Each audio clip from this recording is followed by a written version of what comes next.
बांके बिहारी लाल की जय।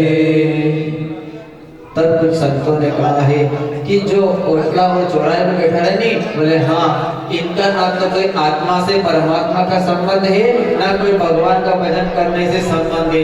ये कौन है? बोले ये वही है बगला बगल जो समुद्र के किनारे बैठे रहते हैं। और कहने वालों ने कहा कि ये कोई बहुत बड़ा तपस्वी है जो महाराज भगवान का भजन कर रहा है। इतने में संत ने कह दिया कोई तपस्वी नहीं है, मछली को आने दो, उसी समय चोंच में लगा करके उसी समय भाग जाएगा महाराज। ये बगला भगत है, ये कोई सच्चा भगत नहीं है। तब कहा महाराज इनको ओटले और चौराहे पे बैठने से क्या फायदा है? भगवान के भजन में आए, भक्ति करे, भागवत कथा सुने, श्रवण करे। नहीं महाराज कथा नहीं सुनागा। क्यों? हमारा भाग्य उदय नहीं हुआ है। जिस दिन भाग्य उदय हो जाएगा उस दिन हम भी कथा सुनने आ जाएंगे। तब कुछ लोगों ने कहा कि महाराज ओटले पे बैठे, चौराहे पे बैठे रहते हैं, और तो एक काम करो, यहाँ मंदिर के सामने चौराहे पे पत्ती कूटो, यो काम और रिवाज है। बहुत सारे गांव में देखने को मिलता है महाराज, ताश पत्ती खेलते रहते हैं, सुबह से शाम तक पत्ती खेले महाराज। उनका एक ही काम है, सुबह उठेंगे, चाय नाश्ता कर लेंगे, स्नान कर लेंगे, राजा बहू बन जाएंगे और पत्ते खेलने के लिए चल देंगे महाराज। सुबह से शाम तक पत्ते खेलेंगे। घर वाले ने कहा श्रीमान जी आप पत्ते में इतने व्यस्त रहते हो, एक काम करो, थोड़ा बहुत आकर भोजन तो कर लिया करो। भोजन हमारे समझ में नहीं आए। क्यों? सेव परमल से टाइम पास करना हम लोग। बताओ महाराज सेव परमल खाई लेगा, लेकिन भगवान अन्नपूर्णा माता की कृपा से जो भोजन घर में पड़ा है उसको नहीं करेगा व्यक्ति। पत्ते में इतना मन लग गया, सुबह से शाम तक पत्ते खेलेगा, और शाम के समय जब मंदिर में पुजारी आता है उस समय घंटी बजाता है। जैसे घंटी बजाता है महाराज, जो पत्ते खेलने वाले होते हैं वह पत्ती फेंक फेंक करके वहां से चले जाते अपने घर की ओर।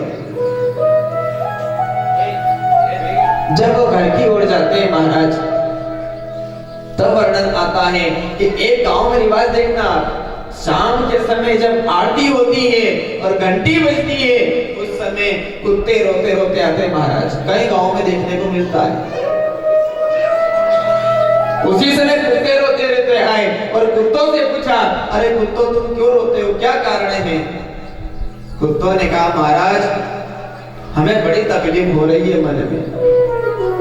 क्या कहा? हमारे मन में बड़ी तकलीफ है। तब गांव के लोगों ने कहा कि क्या तुम्हारे पास मकान नहीं है रहने के लिए? तुम्हें ठंड के समय ठंड लग रही है, इस कारण से रो रहे क्या? इस कारण से आवाज लगा रहे हो? बोले नहीं महाराज।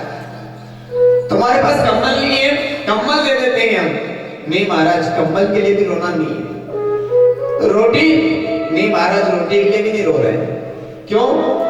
रोटी देनी कोई एक आधी रोटी भी डाल दे महाराज हमारे सामने तो हमारा पेट भर जाता है। ना हम मकान के लिए रो रहे हैं, ना कम्बल के लिए रो रहे हैं, ना महाराज हम रोटी के लिए रो रहे हैं। तो फिर क्यों रो? बोले जो पत्ती खेली खेली जेरा नहीं, बोले हाँ इनके रोइया। तो क्यों इनके क्यों रो? बोले कि महाराज सुबह से शाम तक पत्ते खेल रहे हैं, लेकिन जब आरती का समय आया तो आरती में आकर के जैसे पुजारी ने घंटी बजाई और घंटी बजाई महाराज, तो यह पत्ते फेंक फेंक के अपने घर की ओर जा रहे हैं। और हमने भी ये जीवन में गलती करी थी, जिस समय कथा हो रही थी उस समय कथा सुनने नहीं गए, जिस समय हमने महाराज भगवान की आरती में जाना था उस समय आरती में नहीं गए, और जिस समय महाराज हमें भगवान का ताली बजाकर कीर्तन कर रहा था उस समय कीर्तन नहीं किया, हमने हाथों से नोटों की गड्डी गिनी है, भगवान की ताली नहीं बजाई महाराज। और हमने ये गलती करी तो अंत तो गत्वा अगला जन्म हमें कुत्तों का मिला महाराज। हम ये नहीं कह रहे कि आप धन नहीं कमाए, धन खूब कमाए महाराज, अनंत संपदा कमाए, खूब कमाए, लेकिन महाराज कुछ समय निकाल करके भगवान का भजन भी करे। ऐसा नहीं कि काम क्रोध मत लोभ में आप डूब गए, इतना भी मत डूबो महाराज कि संसार की मोह माया आपके ऊपर इतने हावी हो जाए कि भगवान का भजन करना बंद कर दो आप। ऐसा नहीं होना चाहिए महाराज।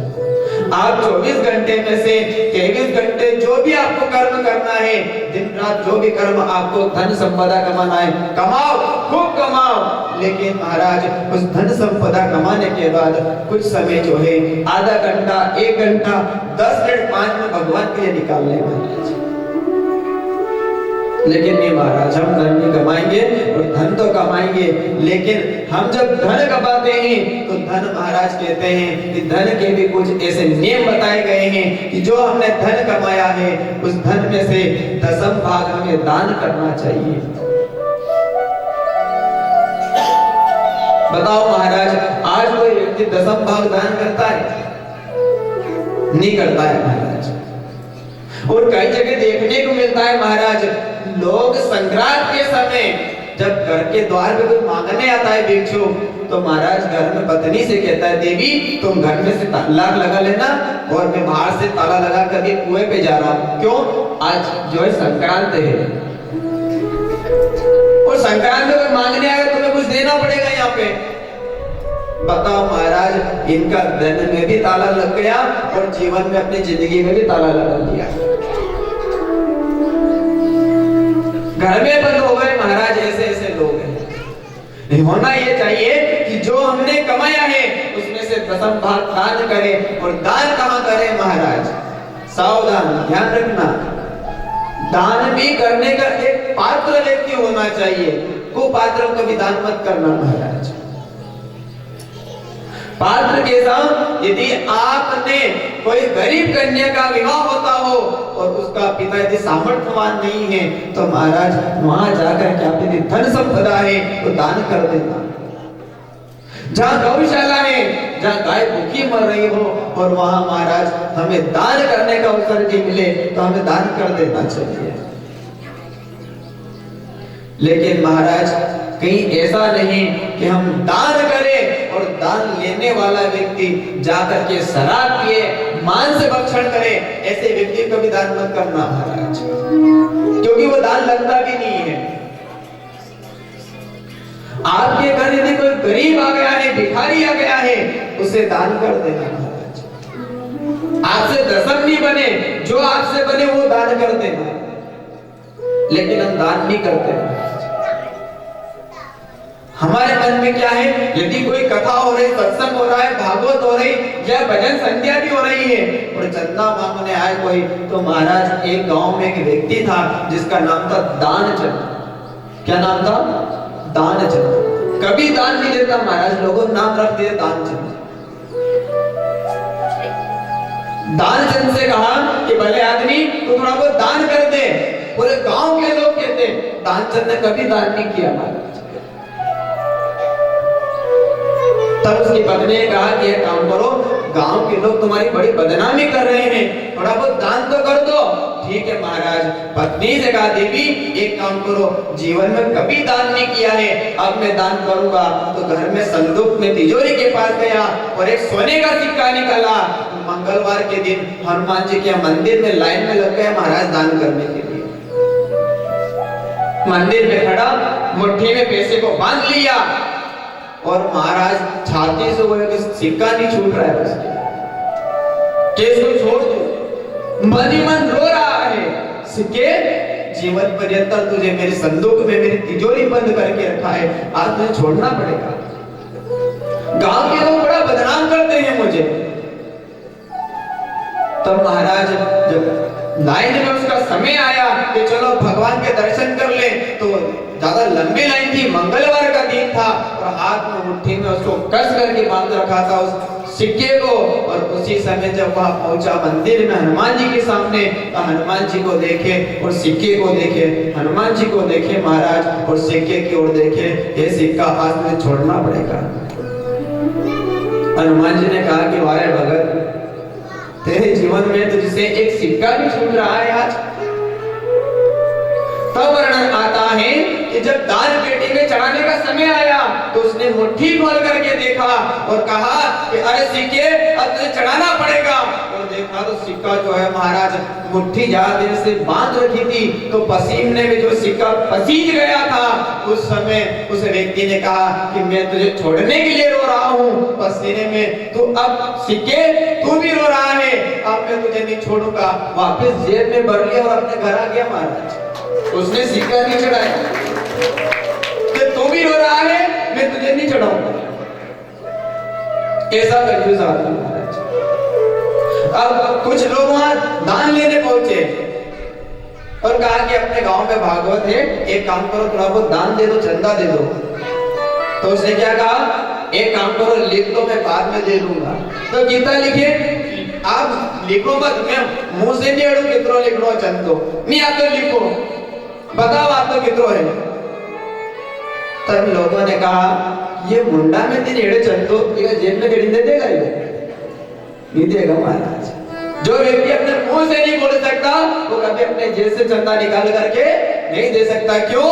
क्योंकि महाराज पाप रूपी जो सूतक है वह धन में लगा हुआ है, और जब तक धन के अंदर पाप रूपी सूतक लगा होता है तब तक वह धर्म के काम में नहीं लगता। तो कहने का भाव है महाराज, उसकी पत्नी ने कहा कि दानचंद एक काम करो, तुम दान नहीं करते हो तो गंगा जी दर्शन तो कर आओ।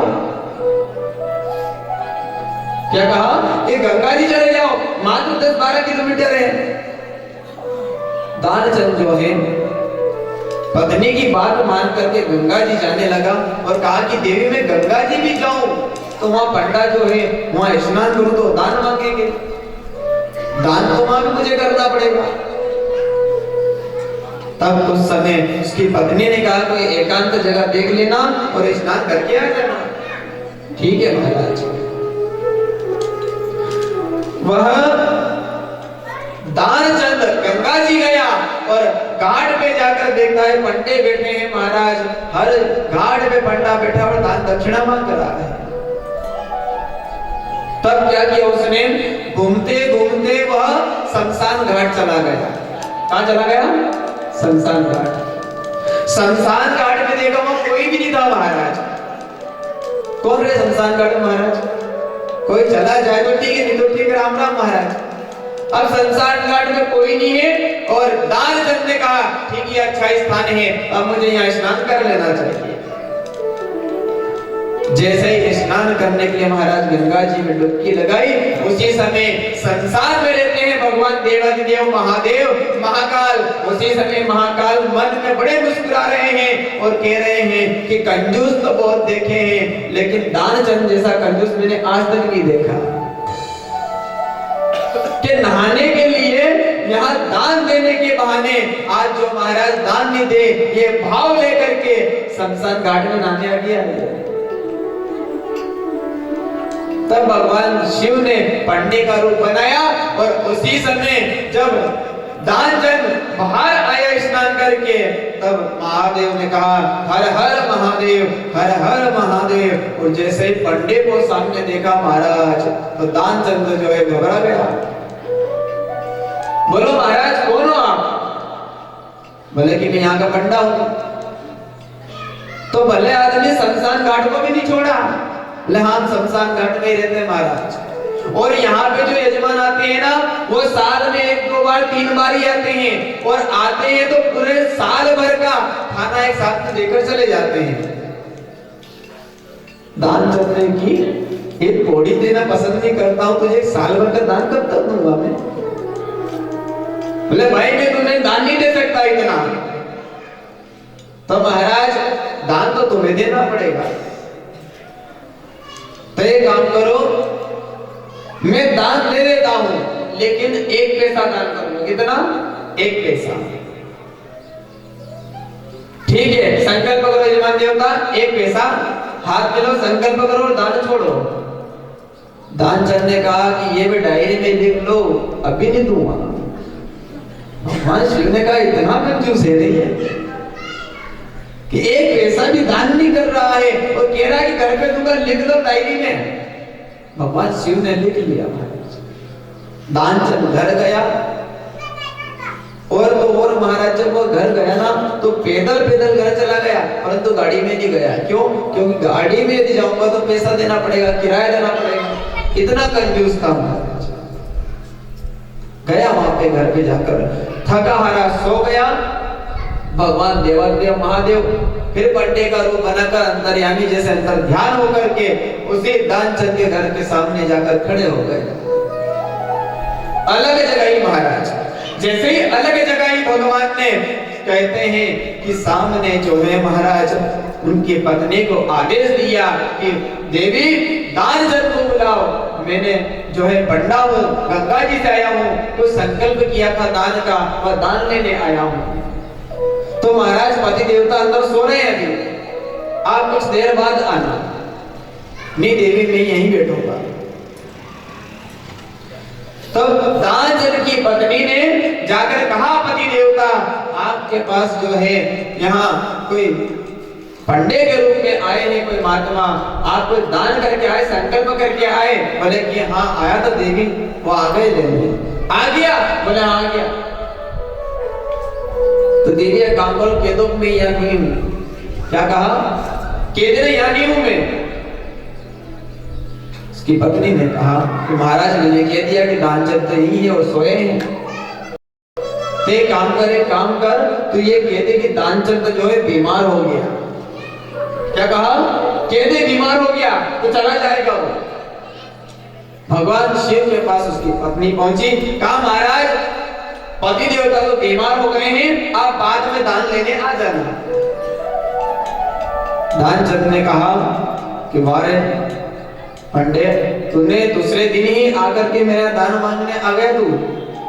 तब महाराज जो है भगवान शिव ने कहा कि मेरे यजमान बीमार हो गए। बोले हाँ तो मैं डॉक्टर भी हूँ, एक काम करो मैं इलाज कर दूंगा, अभी बुलाओ उन्हें बाहर को।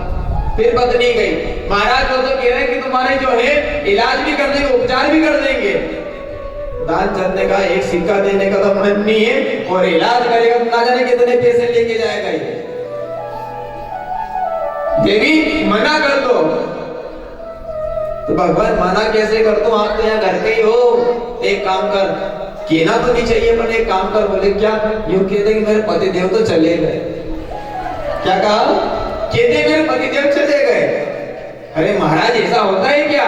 कभी नहीं कह सकती मैं, नहीं तो कहते ठीक है महाराज जैसे आपकी इच्छा। रोती रोती जो है दानचंद की पत्नी शिव जी के पास पहुंची, कहा महाराज अभी तो अच्छे बढ़िया थे परंतु क्या मालूम क्या हुआ, वह अभी चल बसे। अब जाओ महाराज। भगवान शिव ने कहा दानचंद की पत्नी से कि देवी तुम घर में अकेली हो? बोले हाँ मैं अकेली हूँ, घर में कोई नहीं है महाराज। तो तुम कहाँ रहोगे? ना गांव वाले को कहाँ बुलाओगी? एक काम करो गांव वालों को मैं बुलाकर लाता हूँ, तुम यहीं रहो। अब भगवान शिव अंतर्यामी गांव में सभी को बुलाकर ले आए महाराज, सभी को बुलाकर ले आए कि दानचंद चले गए, दानचंद चले गए, दानचंद चले गए।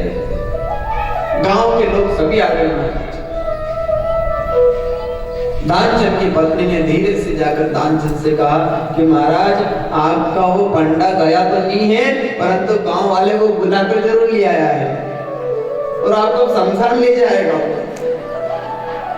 दानचंद ने कहा ये वारे पंडे गजब किया तूने आज। और भगवान शिव ने अंतिम संस्कार की पूरी प्रक्रिया कर ली महाराज तैयार। तब दानचंद की पत्नी रोने लगी और कहने लगी कि इन्हें कुछ भी नहीं हुआ है, मत ले जाओ, जिंदा है जिंदा। गांव की माताओं ने कहा ये तुम्हारा मोह है, जानने वाला कभी आता नहीं है, वो तो चला गया है, वो कभी नहीं आता महाराज।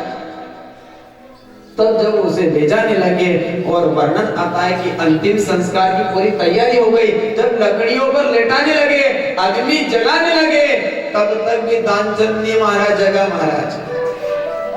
उसने कहा मरना पसंद कर लूंगा परंतु एक सिक्का नहीं दूंगा। इतना कंजूस था महाराज। भगवान शिव ने कहा कि एक सिक्के के कारण जो है अपना जीवन गंवा देगा।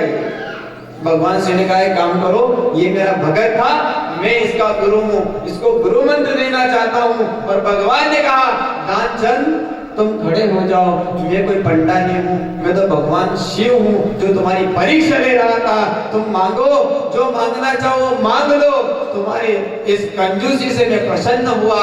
भगवान शिव का ये शब्द सुन करके दानचंद ने आंखें खोली और जैसे ही देखा कि पंडा है, आंखें बंद कर ली महाराज। और जैसे आंखें बंद करी, भगवान शिव ने कहा चिंता मत कर, मैं पंडा नहीं शिव हूँ, वरदान मांग। कहा भगवान और कुछ मत दो, एक सिक्का जो आपने दान में संकल्प किया था वो छोड़ दो, और कुछ नहीं चाहिए महाराज। तो कहने का भाव क्या है महाराज, हमने यदि कमाया है तो कुछ दान करना चाहिए। ये नहीं कह रहे कि आप दान जो है बड़ी बड़ी संस्थाओं में दान करो, है सब कुछ है संस्थाओं के पास, परंतु महाराज आप ऐसी जगह दान कर दो जहाँ गरीब कन्याएं, जहाँ भूखे मर रहे हैं लोग, ऐसी जगह दान कर देना चाहिए। लेकिन हम दान नहीं करते महाराज। दानचंद का जीवन भी ऐसे ही चला गया, परंतु जीवन में कभी दान नहीं किया महाराज। देखना आपने आत्मदेव ब्राह्मण ने, आप प्रथम दिन कथा में सुना होगा कि आत्मदेव ब्राह्मण ने संकल्प किया कि पुत्र नहीं है, जंगल में गया और जंगल में जाकर तपस्या करी, महात्मा मिले। महात्मा से कहा महात्मा मुझे वरदान दो पुत्र का।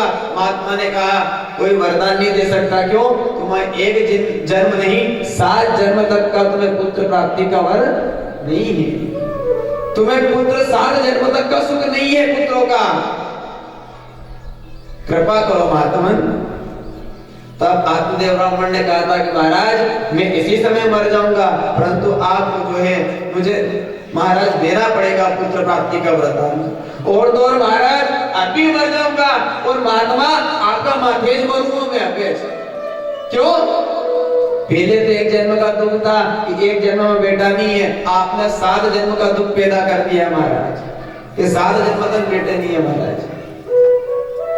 और आत्मदेव ब्राह्मण भी कभी दान नहीं करता महाराज, सिर्फ दान लेता था। और ब्राह्मण का कर्म यह है, संतों का कर्म यह है कि दान ले और दान दे, यज्ञ करे और यज्ञ लोगों से करवाए महाराज। ये ब्राह्मणों का और संतों का सम्मान होना चाहिए, ब्राह्मण और संतों का संकल्प होना चाहिए कि दान ले भी सही और दान दे भी सही।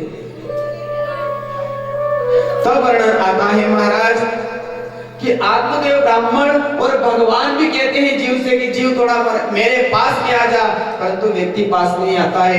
आत्मदेव ब्राह्मण को भी भगवान ने कहा था कि थोड़ा पास में आ जा, तू पुत्र मोह में मत उलझ, तू संसार के मोह में मत उलझ।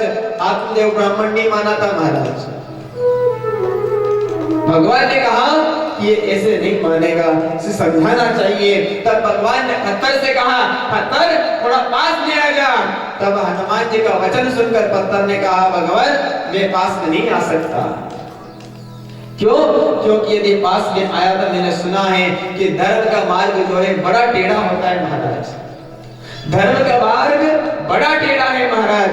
जो व्यक्ति धर्म के मार्ग पे आता है उसे दुख पे दुख ही आता है महाराज। देखना जो संत होते हैं, जो भगवान के भक्त होते हैं, जो भजन करने वाले होते हैं, उनके जीवन में दुख ज्यादा आता है महाराज। जो दुष्ट होता है, दुराचारी होता है, जो अपने पराये का कोई भाव नहीं रखता है, वह व्यक्ति हमेशा जो है सुखी होता है। कारण क्या है? क्योंकि उसने अगले जन्म में अच्छा किया था, जो अब उसकी खेती पक गई महाराज, तो वह जो है उस खेती का फल प्राप्त कर पा रहा है। अपने कुछ प्रारब्ध ऐसे थे जो महाराज पुराने प्रारब्ध, जिसके कारण अभी इस जन्म में हमें भुगतना पड़ रहे हैं। तो कहने का भाव क्या है कि जीवन में यदि तकलीफ आए और पड़ोसी अच्छा है, बहुत संपत्ति है, कि ये मत सोचना कि ये दुष्ट है तो इसके पास इतना पैसा है, मेरे पास कुछ भी नहीं है, मैं भगवान का भजन करता हूँ, ये भाव कभी मत रखना कि मैं भजन करना बंद कर दूं। ये सोच लेना कि महाराज इस पड़ोसी का पुराना भाग्य उदय हुआ है, और जब मैं भगवान का भजन करूंगा तो मेरे पुराने जो प्रारब्ध है मेरे वह सब कट जाएंगे, तो मेरा भी भाग्य उदय एक दिन अवश्य होगा। ईर्ष्या नहीं करना चाहिए महाराज कभी पड़ोसी का देख करके। लेकिन आजकल व्यक्ति को महाराज अपना खुद का जो सुख है वह तो सुख ही महाराज क्षणिक मात्र लगता है, और पड़ोसी का जो सुख है वो बहुत बड़ा सुख लगता है महाराज व्यक्ति को। तो भक्तन से कहा थोड़ा पास में आ जा। भक्तन ने कहा धर्म का मार्ग ये नहीं हूं भगवान, कई तकलीफ भुगतना पड़ती है भगवान। हनुमान जी महाराज ने कहा थोड़ा पास में तो आ, तेरा जीवन संवार दूंगा। जब तक महाराज पत्थर के ऊपर छीनी और हथौड़ी की मार नहीं पड़े तब तक आकृति नहीं बनती है, और आकृति नहीं बनती है तब तक वह देवता नहीं बनता है महाराज। पत्थर थोड़ा पास में आया और महाराज कोई भक्त की कृपा हुई तो कहते मैदान में से पत्थर को उठा करके सीढ़ी के पास रख दिया। जब सीढ़ी के पास में रखा तो पत्थर से कहा भगवान हनुमान जी ने थोड़ा और पास में आ जा। पत्थर ने की रहने दो भगवान, वहां मैदान में अच्छा पड़ा था, धूप लग रही थी, छांव थी, ठीक है महाराज। जब सीढ़ी पे आया तो आपके भगत आए तो जूता चप्पल उतारी चली जाए हमारा ऊपर। आपसे की थी नहीं कि धर्म के मार्ग में मत लगाओ हमारे। भगवान ने कहा थोड़ा और पास में आ जा। जैसे ही महाराज एक भक्त की वो कृपा हुई, पत्थर को उठा करके हनुमान जी के पास लाकर रख दिया। तब महाराज कोई भगत आया तो हनुमान जी के यहाँ जो अगरबत्ती धूपबत्ती लगाए महाराज उस पत्थर के पास में लगा दी। हनुमान जी ने कहा थोड़ा और पास में आ जा। पत्थर ने की रहने दो भगवान। मैदान में ठीक था, वहां से आया तो महाराज आपके सिंहासन या सीढ़ी पे आया तो सीढ़ी पे महाराज जूते चप्पल उतारे, और जूते चप्पल से आपके पास में आया तो महाराज ने आपके भगत आकर अगरबत्ती धूपबत्ती लगाए। अगरबत्ती धूपबत्ती भगवान हमारे फटाफट चेटे महाराज। आपसे कहा था धर्म के मार्ग में मत लगाओ मुझे, आप ये अगरबत्ती लग रही है, चेट रही है मुझे। भगवान ने कहा मैं तुझे आशीर्वाद देता हूं, थोड़ा और पास में आ जा, तेरा जीवन संभाल दूंगा। जैसे ही पत्थर थोड़ा और पास में आया, वह भक्त नारियल चढ़ाने आया, उस पत्थर को हाथ में लेकर रख दिया और महाराज उसके ऊपर नारियल खूब फोड़े महाराज, खूब फोड़े। हनुमान जी ने कहा थोड़ा और पास में आ जा। बस भगवान रहवा दोगे, ठीक। आपका भगत आए नहीं, बोले हाँ नारियल फटाफट हमारा माथा पे चढ़ाया। भगवान मैं धर्म के मार्ग पे नहीं आना चाहता हूँ। तब भगवान ने कहा थोड़ा और पास में तो आ। तब एक भक्त को आया, हनुमान जी को चोला चढ़ाया, और जैसे हनुमान जी को चोला चढ़ाया महाराज तो वर्णन आता है कि जब भक्त ने हनुमान जी को चोला चढ़ाया तो महाराज कहते हैं कि उस भक्त ने अपने हाथ उस पत्थर से पोंछ दिए। दूसरा भक्त आया, उसने भी चोला चढ़ाया और उस पत्थर से हाथ पोंछ दिया। कोई तीसरा भगत आया, महाराज हनुमान जी को चोला चढ़ाया, और चोला चढ़ाने के बाद उसी समय उस पत्थर को सिंदूर में देखा, उसने मन में संकल्प कर लिया कि ऐसा लगता है कि ये छोटे कोई हनुमान जी है। उसको बिठा करके हनुमान जी का रूप दे दिया महाराज। बताओ इतनी तकलीफ झेलने के बाद भी कहते हैं कि पत्थर भगवान बन जाता है। क्यों? क्योंकि भक्ति का मार्ग उसने नहीं छोड़ा। और हमारे जीवन में थोड़ी तकलीफ भी आए तो हम भक्ति का मार्ग छोड़ देते हैं महाराज। ऐसा नहीं होना चाहिए महाराज, क्योंकि अधूरी भक्ति जिसकी होती है महाराज वह बगला भगत होता है। सच्ची भक्ति वही करता है जो ध्रुव और प्रहलाद और मीरा और रैदास की तरह पूजा जाता है।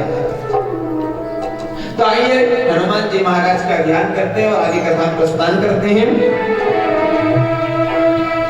सिंदूर चढ़ाने से हर काम होता है। सिंदूर चढ़ाने से हर काम होता है। सिंदूर चढ़ाने से हर काम होता है। सिंदूर चढ़ाने से हर काम होता है। हनुमान को